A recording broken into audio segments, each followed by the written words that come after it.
Xitoy tuyuqsiz vayron bo'lsa, qanday qilmoqchisiz? Abdori Asiya Uyg'ur. Xitoy ziyolisi Li Yiping, ya'ni umum xalq harakati faoliyatining boshlamchilaridan biri bo'lgan bu Xitoy ziyolisi bugun Xitoy parchalansa, Uyg'ur va Tibetlarning siyosiy yo'nalishi qanday bo'ladi?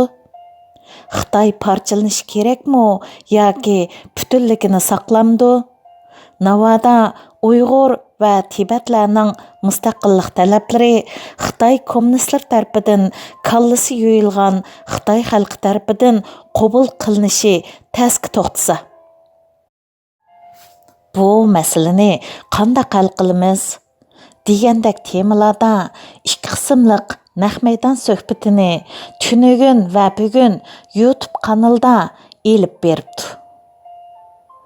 Men bu suhbatning oxiridan boshlab anglashga vaqt chiqara oldim.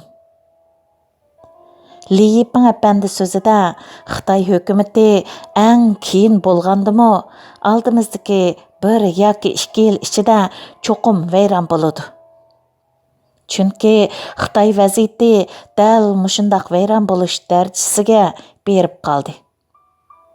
Shunga Xitoy vayron bo'lgandan keyinla o'ttirg'i chiqadigan Xitoyning uzun yillik zo'ravonlik bostirish siyosatlar ostida ig'ir kulfatlarni boshdan kechirgan Uyg'ur va Tibet qatorliq millatlarning o'z taqdirini bekitish masalasi tabiiy o'ttirg'i chiqadi. Bu haqda Xitoy ziyolilari ichida birlikni tashabbus qildiganlarmi, Uyg'ur va Tibetlarning mustaqilligini qo'llaydiganlarmi, federatsiya tuzumini qo'llaydiganlarmi bo'ldi. Ammo bu masalada Uyg'urlar va Tibetlar qanday qaraydi? Agar Xitoy xalqi demokratik tuzumga qarab taraqqiy qilishni, ya'ni siyosiy islohotlar yuz berib, demokratik Xitoy qurishni orzu qiladigan, undaqda boshqa millatlarning o'z taqdirini o'zi belgilashdan iborat muqaddas haq va huquqlarning borligini e'tirof qilishi kerak. Shundaqdimi kallasi yo'yilgan Xitoy xalqini qoyil qilish undaq oson emas. Shu sababdan hozirdan boshlab Uyg'urlar va Tibetlar bilan dunyoning har qaysi joylaridagi Xitoylar birlashib harakat qilish yo'llari ustida izdinishi, Xitoy hokimiyatini Xitoyga qarshi kuchlar ittifoqlashib og'dirib tashlashi kerak dedi. Darvaqa Xitoy hokimiyatining zavonligi yaqinlab qolgan bu kunlarda bizda texi tuyuqsiz yuz berish ehtimolligi bo'lgan cho'ng vaqalarga qarta qandaq muomala qilish, qandaq tayyorlik qilish, o'z haqlarimizni qandaq qo'limizga elish haqida texicha oddiy birlikmi shakllanib bo'lolmadi. Bu paytlarda Xitoy ziyolilari biz uchun bosh qotirishni boshlab bo'pti. Ammo bizda bo'lsa, har kim o'z xiyoliy dunyosidagi davlatini qurish yo'lida ahlisining tushidagi safarni qilib ketayotmoqda. Texi baylar Facebookni aralab etib, Janub, Sharq, G'arb va Shimoliy Turkistonchilar yig'ilishi va bu yig'ilishdan tug'ilgan cheksiz baxt tuyg'usi ichida qalamga ilingan birsining yurak sadolari diqqatimni chekdi. Yozg'uchi qalamida kelgusi orzusining barliq Turkistonlarni birlashtirib, buyuk Turkiston qurish ekanligini izhor qilgan bo'lib, bu qurlarni ko'rayotganimda texi o'z hayotiy bexatarligini kapolatga ega qilib bo'lolmay, boshqalarning ziminida chechilib yurib, jinini saqlashga majbur qolgan. İnsandek yashash huquqi erkin dunyodami tortib ilinib, Vatandagi oila tavopatlari bilan aloqasi butunlay uzilgan bir Uyg'urning miskin simasi emas, balki bundan 100 yil avvalgi Uyg'urlikdan boshqa kimliklarni hayoti bilan so'ygan va qo'g'digan fidokor, oq ko'ngil, kang qo'rsoq, ammo bakmi sodda Uyg'urimning simasi namoyon bo'ldi. Millat kimligimizning biz uchirgan zulm va xo'rliqlarni, irqiy qirg'inchiliklarni dunyoga to'g'ri va tushunishlik anglitishda rolining qanchalik muhim ekanligi haqida izchil so'zlab kelyapmiz. Ammo doim degidek Uyg'urlarni Uyg'urlik kimligidan yiroqlashtirib, qandaqdir barsi kelmas ummatchilik va turanizmlik yo'liga boshlamoqchi bo'lganlar halqiliq paytlarda tuydirmasdan atrofimizda paydo bo'lib qoladi. Bu albatta bexotlik qilishga bo'lmaydigan bir muhim ish. Mayli biz tarixda kim bo'layli, qandaq saltanat qurayli, siyosat tarixni emas, bugunni asos qiladi. Bugun bizga nima bo'ldi? Biz kim? Nima uchun zulm chekyapmiz? Bu savollarning javobi har bir Uyg'urning kallasida aniq bo'lishi kerak. Chunki Uyg'urning beshiga kelgan bu zulmning ismi irqiy qirg'inchilik. Bu irqiy qirg'inchilik Xitoy mustamlikasi ostidagi Uyg'urdan boshqa hech qanday millatning beshiga kelgani yo'q. Sharq Turkistonning puhrasi bo'lish sifatida zulm ko'rgan qarindoshlarimiz bor, albatta. Ammo ularga qilinғаны ularni yiltizdan yo'qotish, irqiy qirg'inchilik qilish emas. Chunki ularning o'z irqini saqlab qoladigan va ularning haq-huquqlariga ega bo'ladigan mustaqil davlatlar bor. Ammo Uyg'urning hech nimasi yo'q. Sharq Turkiston degan bu davlatni butunlay Xitoyning qilib etish uchun faqat bu zamindagi eng ko'p nupusliq Uyg'ur millati yo'qolishi kerak.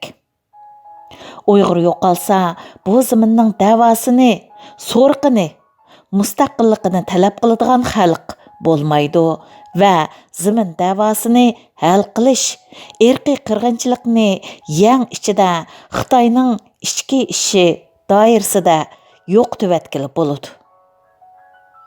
Qisqasi, da'voning egisi aniq bo'lmasa, jinoyatni hukumatga, da'voni ko'pchilikka taqsimlasa bo'ladi. Bundaq ahvolda hokimiyat beshidagi zolim hukumat yo'qolsalar, davlat va davlat ichidagi xalqlar o'z hukumatini qaytadan tiklab chiqsa bo'ladi. Chunki hammalar o'xshash zulm ko'rgich, ammo irqiy qirg'inchilikqa uchrag'ich emas. Bir diktator hokimiyatning zo'ravonlik ostida ezilish bilan bir millat sifatida bir hokimiyatning yo'qotish obyektiga aylanish, irqiy qirg'inchilikqa uchrashning xarakteri butunlay o'xshamaydigan bo'lib, oldinqisini faqat hokimiyatni almashtirish, tuzumni o'zgartirish orqali hal qilish imkoniyati bo'lsa, keyingisini, ya'ni irqiy qirg'inchilikni ko'pincha mustaqillik yo'li bilan hal qilgan. Dunyoda nurg'un millatlar irqiy qirg'inchilikqa uchraganligi sababli mustaqil bo'la olgan. Mayli u yahudilar, afrikaliklar, rivandaliklar, kosovoliklar va hokazolar. Uyg'urlik kimligingiz har bir Uyg'ur atalgan siz uchun shunchalik muhimki, kelgusida bu zulmning egisi sifatida jinoyatchilarning insoniyatga qarshi jinoyat sodir qilgan har bir javobgarini irqiy qirg'inchilik jinoyati nuqtasidan xalqaro sudga tortishingiz uchun xuddi Yahudilardek dunyoga irqiy qirg'inchilik jinoyatining qurboni ekanligingizni tonutish uchun Uyg'urligingizga ega chiqishingiz kerak.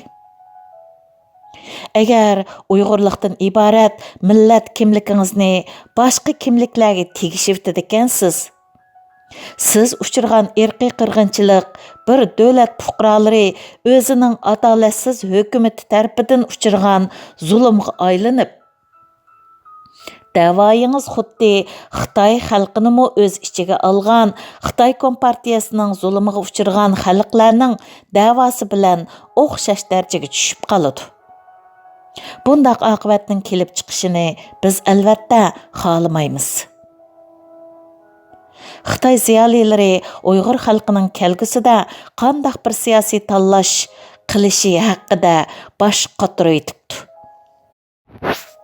Sizningmi bu da'vo haqida hissiyotingizni yig'ishtirib qo'yib, aqlingiz bilan vijdoniy mas'uliyatingizni ustalga qo'yib, bosh qotiradigan vaqtingiz bo'ldi. Xitoy tuyuqsiz vayron bo'lsa, qandaq qilmoqchisiz? Xitoyning jinoyatlarini isbotlash uchun vatandagi tuqqanlaringizning iz derkini surishti qilib guvohlik berdingizmi? Xitoyning siz va oilangizga qandaq ziyonkashliklarni qilganligi haqida izdandingizmi? Uyg'urlik kimligingizda uchrayotgan irqiy qirg'inchiliklarning sizga va oilangizga kelgusida qandaq oqibatlarni elib keladiganligi haqida o'ylab baqdingizmi?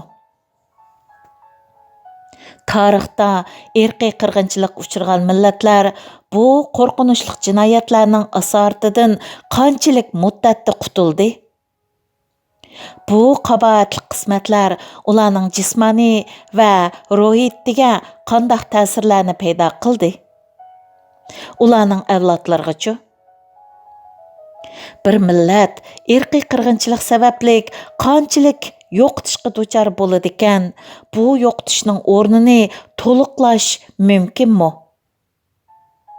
Bu zulm qanchalik davom qilar? Irqiy qirg'inchilikning darhol to'xtatilishi uchun siz nima qila olasiz? Balkim o'zimizdan so'raydigan savollar yuqoriqilarli emas. O'zingizdan astoydillik bilan bu savollarni so'rab beqing.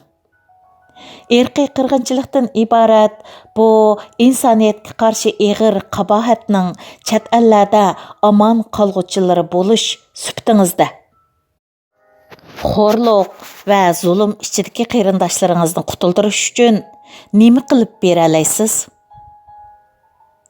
Meningcha, biz hech nima qila olmagandimi, qo'limizdagi aqliy fonlar orqali o'zimizningmi bu irqiy qirg'inchilikning ziyonkashligiga uchirg'uvchisi ekanligimizni dunyoga anglata olamiz.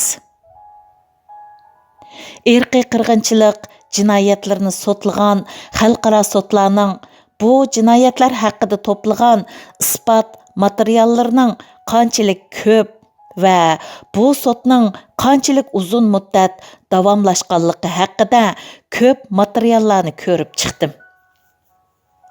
Masala, dunyoda Xitoyning bizga irqiy qirg'inchilik qilayotganligini bilishli kifoya emas, balki bizning qanchalik isbot ko'rsatishimiz. Xitoy jinoyatini qanchalik darajada iqror qildirishimiz va jazoga tortishimizda eng halqiliq rol o'ynaydi ekan. Bu haqda tor dunyosidan material axtarib ko'ra oladigan barliq Uyg'urlarning xalqaro qonunlar, BDT torbeti, irqiy qirg'inchilik delolari arxivi qatorliq va texmi ko'p taraflardan izlanishini samimiy umid qilaman. Maqola tamam. 2019 yil 4 noyabr